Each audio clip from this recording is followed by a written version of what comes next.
Joining us now from Israel, the Israeli government spokesman Mark Regev, who is in Jerusalem. Mark Regev, does Israel accept that it's been using phosphorus bombs, flashettes and fragmentation bombs? As your own reporter said, Israel only uses weapons that are acceptable in NATO forces, that are acceptable weapons used by other Western nations, democratic nations. We use no weapons whatsoever that are illegal under international convention or under international law. These weapons are not illegal under international law, but it is illegal to use them in civilian areas. And that's your allegation. Do you accept that you have been using them in civilian areas? Well, we're currently conducting our own internal investigation because of these sort of allegations. But I think it has to be said, the sort of report that we've just seen is methodologically very flawed. Ultimately, the fact that there was a combat zone, that there was fire, that the people were living, unfortunately, in a military zone where Hamas had turned civilian neighborhoods into places where they store weapons and explosives, where there were difficult firefights. It was almost by your report that Israel went in randomly and killed civilians. That's clearly not the case. The problem is that you have a 24-mile-long strip in which 1.5 million people live, and you, by your own word, have been throwing phosphorus and flashette and fragmentation bombs into this area, not illegal under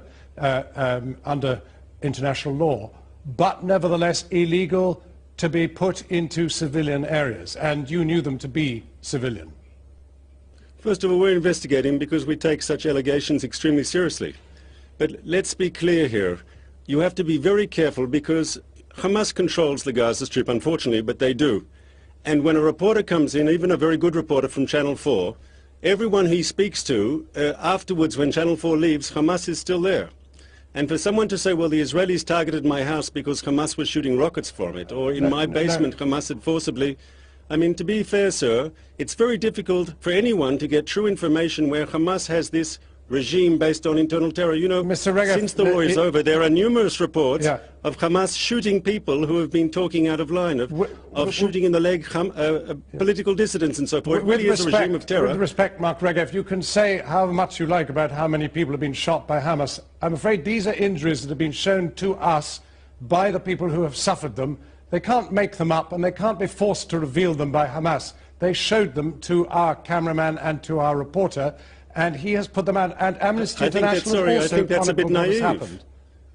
I'm sorry, but I think that's a bit naive. When you walk into a totalitarian government where people have injuries, how do you know that some of these injuries weren't caused, for example, by Hamas munitions? But can someone say that to a camera from Channel 4? Mr. Regev, you are now saying that the people in Gaza... It is not the Israelis who dropped the phosphorus and the fragmentation bombs.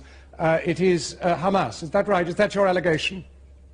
If you let me make my point, I'll make it very sanely. First of all, I said we're investigating our use of munitions, but you do know that Hamas also uses phosphorus weapons, and they shot them at Israel. That's a documented fact. And I think you should be very careful when you ever, in any journalistic situation, when you interview people who live in an authoritarian regime, you know there are limitations on what they can say. Mr. Regev, with the greatest respect... Can someone, I'd ask you, sir, can someone living in Gaza say something critical of Channel 4 and not pay to say something critical, to Channel 4 about Hamas, Mr. Regev, and be there tomorrow to answer another question? Was Hamas democratically elected just a couple of years ago?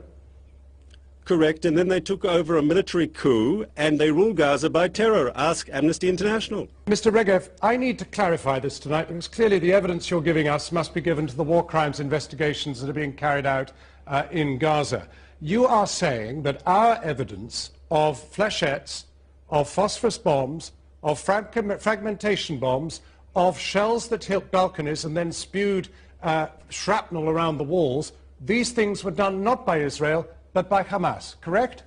I did not say that whatsoever, sir. You're putting words in my mouth.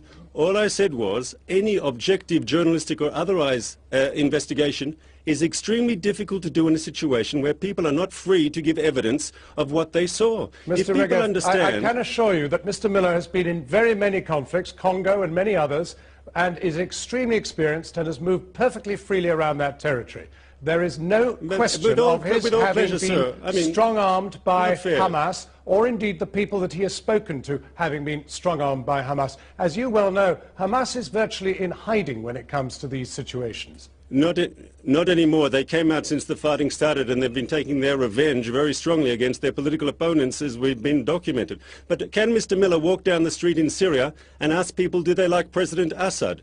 What will they say? If he walks down the street in North Korea, do you like President Kim? What will people say? Mr. Hamas is an authoritarian regime. Jonathan Miller is not in North Korea. Jonathan Miller is not in Syria. He is in Gaza. And he has reported an authoritarian regime, sir. Heinous, a very authoritarian regime. He has a very authoritarian regime. Do you deny material. that Gaza has an authoritarian regime? I'm grateful to you for joining us.